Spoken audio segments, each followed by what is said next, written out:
signs at Windale Shopping Centre carried a clear message. The people of Windale and Gateshead West have had enough of being labelled ghetto dwellers. The stigma has surrounded the suburbs for many years, but publicity from the recent human rights inquiry has opened the neighbourhood to more allegations of drug problems, domestic violence and child abuse. The residents say the submissions will have a lasting impact. John Baker remembers when even getting a job was harder if you came from Windale. We thought that over the years we were changing the stigma and getting a bit of respect back into the neighbourhood.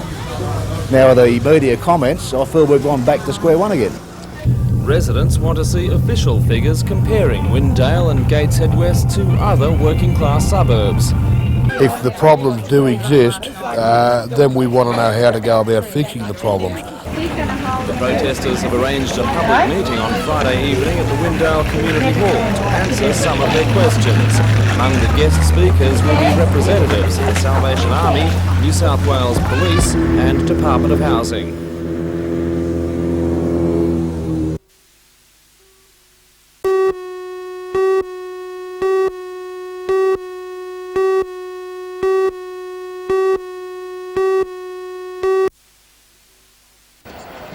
Sitting in 6th position on the table with 6 games to go, the Newcastle Australs are still confident of making the Final Four.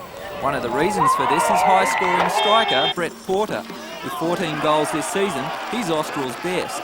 24-year-old Brett, nicknamed Arnie, as in Schwarzenegger, attributes his form to the side's performance. A good team, I think. Good players knocking the ball over is the main secret. The team faces 2 further games next week. That's 4 games in 9 days. Are you up to it? Well, I think so, yeah. We had trained pretty hard, so I think we'll do pretty well. Is the team physically in good condition? Yeah, we've got a few niggles, but every team has that, so I think we'll handle it.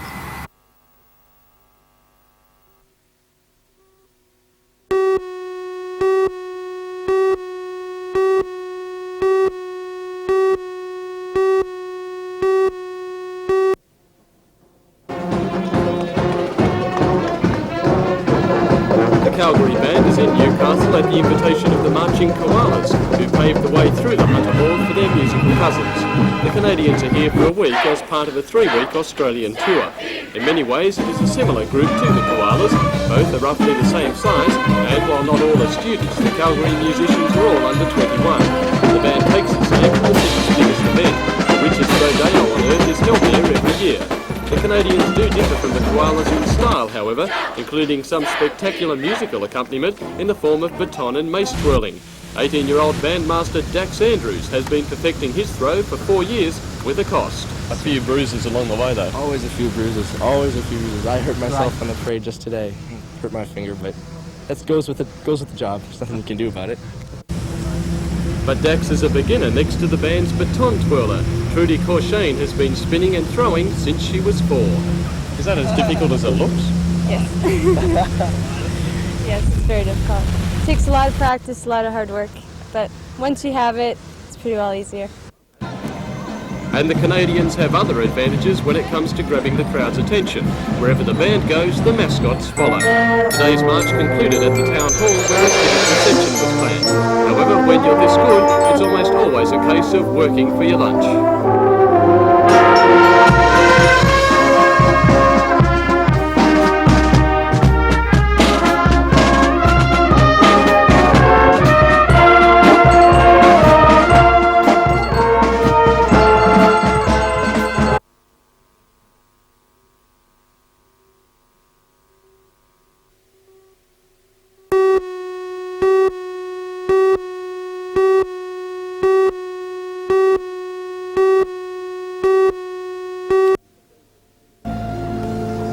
The Friends of the University commissioned the Hunter Tapestry in 1986 as a bicentennial gift to the university.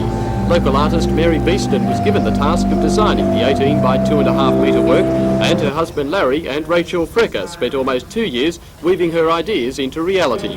The finished product is now the focal point of the Great Hall, much to the delight of the Friends of the University, many of whom were among the crowd of civic and academic leaders on hand for today's official presentation. None less than the Governor of New South Wales, Sir James Rowland, and Chancellor of the University, Justice Elizabeth Evatt, unveiled the plaque commemorating the occasion. The Tapestry cost $45,000, much of that raised through last year's university book sale. The 12 panels are a rough chronological history of the region, at every stage dominated by the Hunter River. The work records the area's volcanic origins, its early Aboriginal occupants, settlement as a convict colony by white men, through to the present day of commerce and high-density housing. And for the future, a message of hope in the rainbow and a tribute to the university with its own emblem.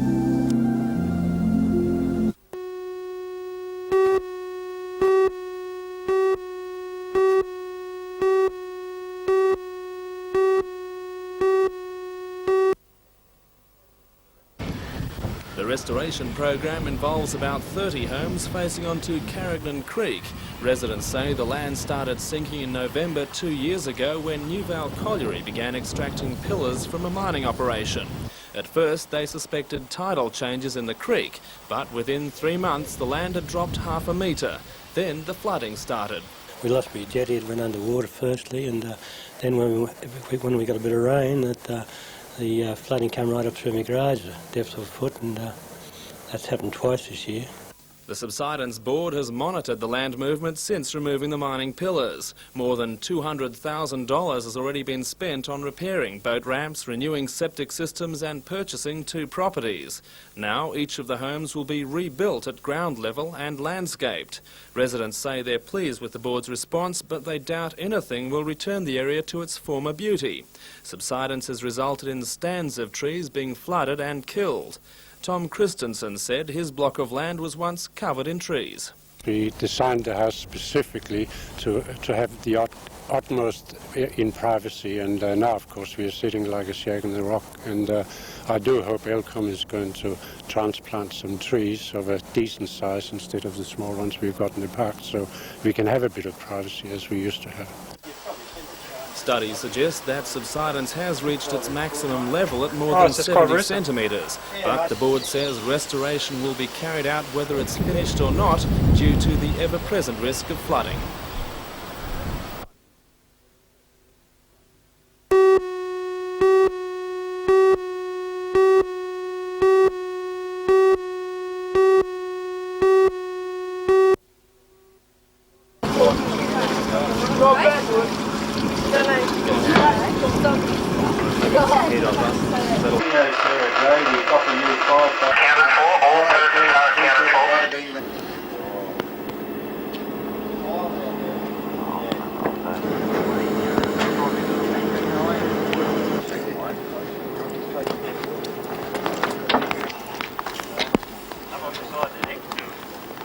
Battery going on me again.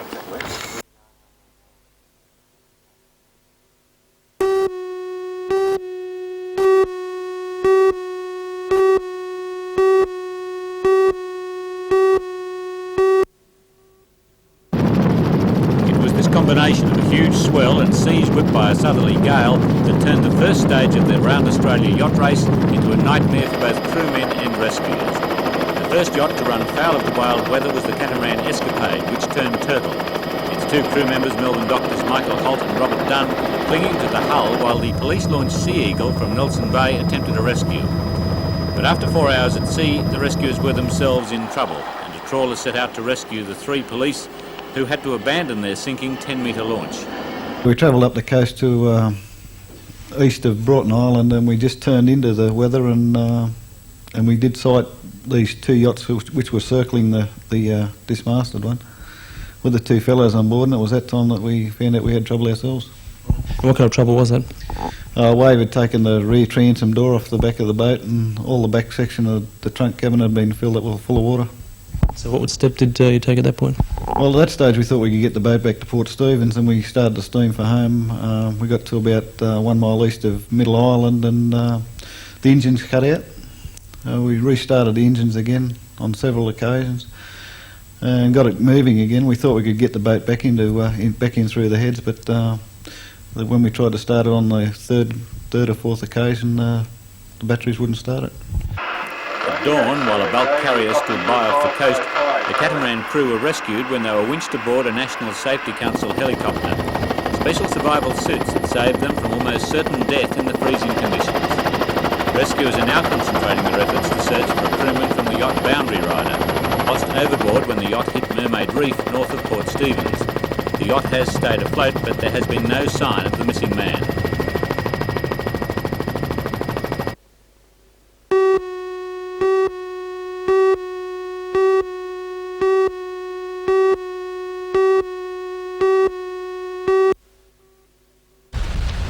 This specially equipped bus has been donated to the Waratah Holiday Home for Crippled Children at Belmont. Refurbishing is not yet complete, but when it is finally fitted out, the bus will have cost close to $100,000. The money was raised by 6 entrants in last year's Mrs Australia quest and with a government grant. I think it's a wonderful thing, and I'm so grateful to all the people in Newcastle who have supported us so well and given so generously. You can all be proud of this too, Newcastle. Thank you. The final entrants for this year's contest from the Northern District were also announced today.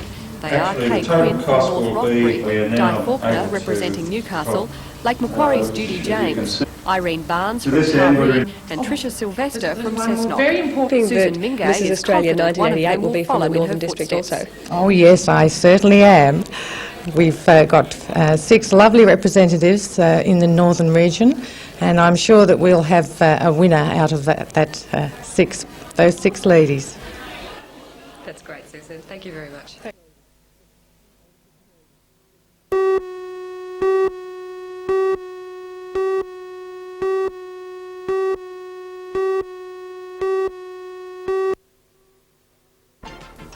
The father of the youngest yachtsman in the Round Australia race says he would rather see his son drown than let anyone else lose their life in a rescue attempt.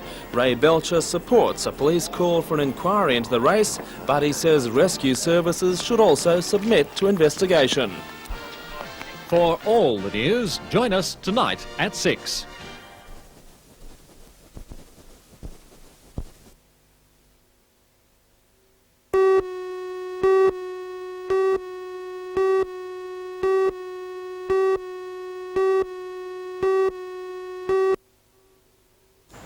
The museum has been plagued by difficulties throughout its relatively short existence. The council has been unable to find a permanent director, and lower than expected attendance figures have given rise to serious financial problems. The museum's kiosk and souvenir shops were closed after recording trading losses and are yet to reopen.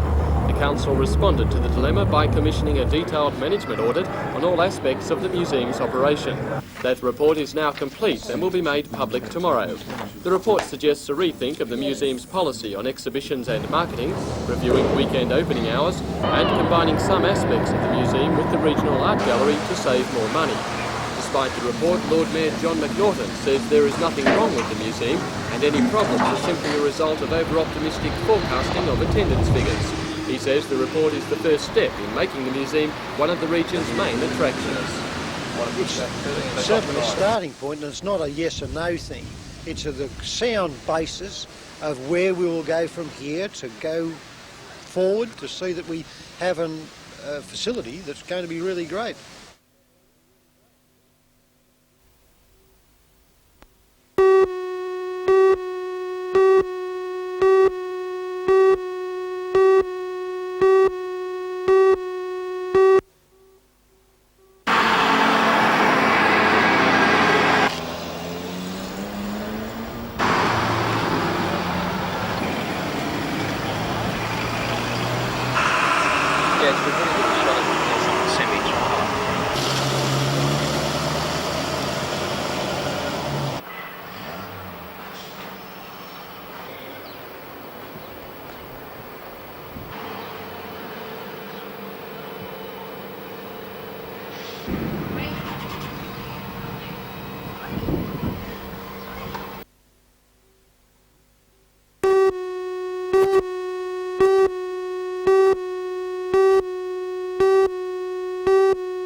Newcastle-built powered hang glider through its paces. Pilot for 5 years, he has planned the route of the trip to basically follow the coast, retracing the path of the first seaplane flight of Goble and McIntyre in 1924. With a a maximum speed of 130 kilometres an hour and a cruise speed of 80 kilometres an hour, flying only when conditions are good, Neil expects the trip to take around 6 months. Flying in the more remote areas of Australia doesn't frighten the English adventurer, who says that if there are any problems, he can always land on the beach.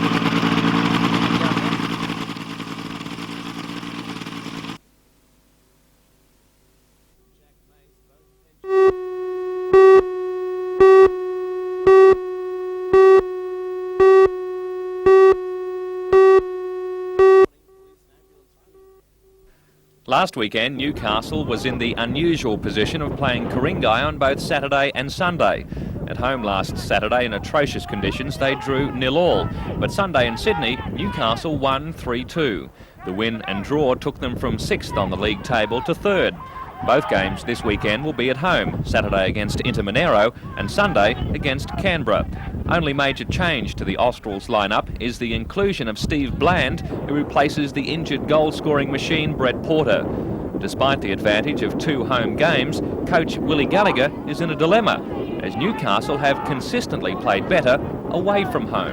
Right, what you say, we seem to play better away from home. I don't know if it's the fact they sit in the bus and they're together longer and they can chat away to each other. See, if we're playing at home, they're in the dressing room an hour before the kick-off and maybe there's not enough talk, but then you get them there too early, they might get bored, you know. But you're right what you say, we seem to play better away from him, but I'll be quite happy if we play our best game at him this week. Like last weekend, Willie will be happy to take 3 points from the 2 games, although he says 2 wins is definitely on the cards. If so, this weekend could see Newcastle cement a place in the top 4 and the playoffs.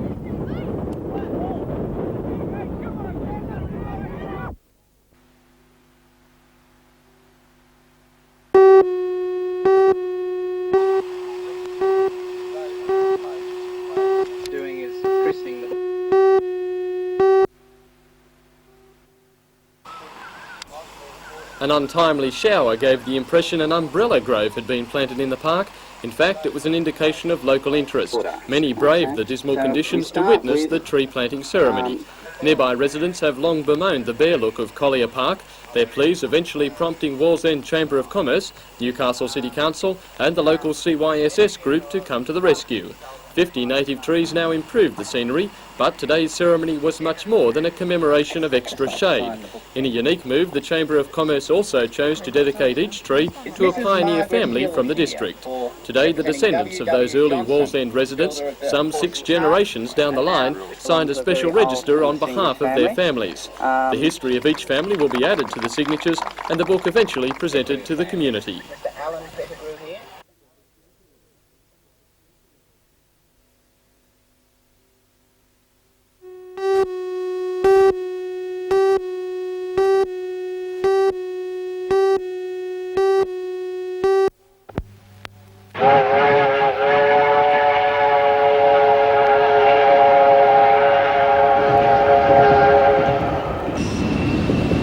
Fancy a ride on the Rio Grande Western Railway through a small silver mining town in Denver?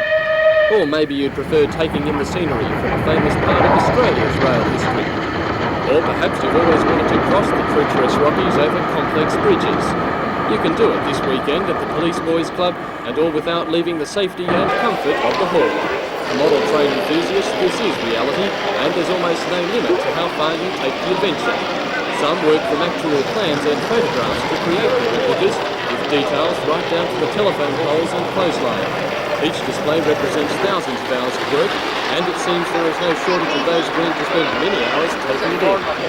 8,000 people are expected to pass through the doors for this year's annual Newcastle Model Railway exhibition. Railway enthusiasts claim this form of model making is the ultimate challenge, as it extends from the trains to the scenery and even electronics. And for the very dedicated, everything must be handmade, from the engine parts to the rock formations. The exhibition will be open again tomorrow from 9 to 5.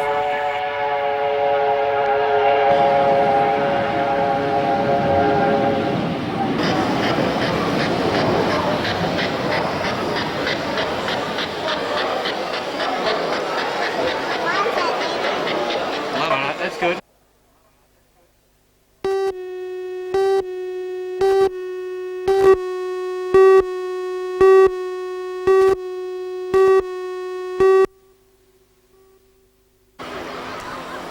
More than 500 Anglicans from 65 parishes across the valley took part in the procession, designed to publicly show their presence in Newcastle. The purpose of the gathering, which is the first combined rally since 1981, was to celebrate 200 years of Christianity in Australia and renew faith.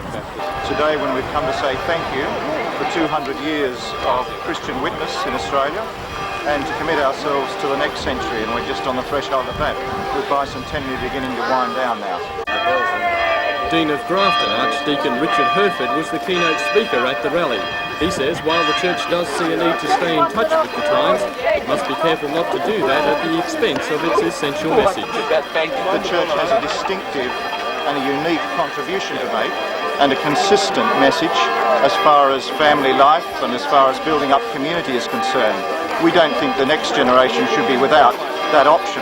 We see Christianity as the alternative to what many in society are proposing now.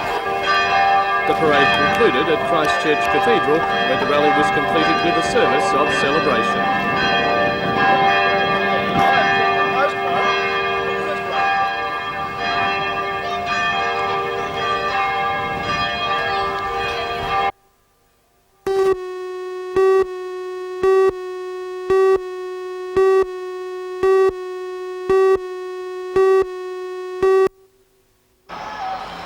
The ambitious plan put forward by Vortex Australia, the development arm of the Merrill Group, would see these docks and railway goods yards in Wharf Road transformed into one of the most unique Harbourside shopping and leisure venues in the world. Project Manager Graham O'Bourne. I think the highlights could be summarised as an accent on leisure shopping in the first instance, a commercial office space arrangement coupled with a international style hotel. The focal point being the harbour in Marina that's proposed to be placed inside the development itself. The company says it is already negotiating with the SRA to move its facilities to another location. If it secures the goods yards, the company plans to retain the brick sheds, transforming them into a market area with entertainment and eating places. The plans are currently before the state government, which the company says has commented favourably on the proposal. If the government decides it does not require the land for its own use, the company will submit a formal development application to the Newcastle City Council.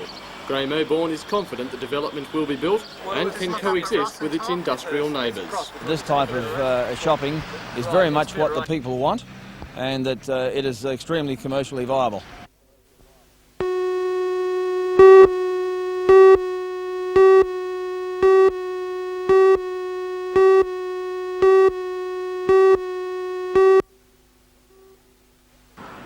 Every day people fall off horses. You could say it's natural, but what Hunter ambulance crews say isn't natural is the frightening number of riders being seriously hurt.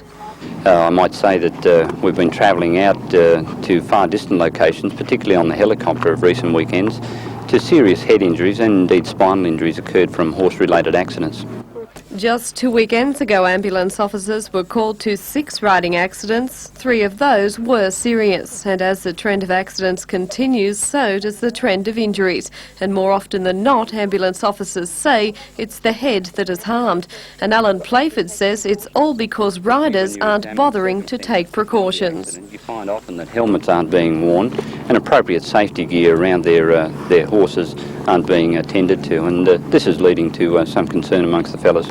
Annette Vickery is an instructor at the Charlestown Pony Club. She's also an ambulance officer, and her dual role makes her all the more conscious of how important safety is when you're around horses. She knows only too well how unpredictable a horse can be, but she says unfortunately many others don't. Therefore they ignore such crucial rules as conducting regular gear checks, taking care when and where you ride, and probably the biggest battle of all, getting children and adults to wear a skull cap, a vital piece of safety gear Annette admits suffers a big image problem. A lot of people think it's not very cool to wear a helmet, but it's not very cool when they have to be picked up by us either. Now, gear checks and safety helmets are a compulsory part of Pony Club routine, but Annette is still fearful there isn't enough being done to ensure this popular sport remains a safe and enjoyable pastime. places like this where children are attending pony clubs, there tends to be a large reduction in the amount of accidents. Is the message getting through to kids, do you think? I don't think so, no. There's been a big push to put kids on bikes to wear helmets, but not so much so with horses, unfortunately. Because horses really are unpredictable. Yes, they can be. You can never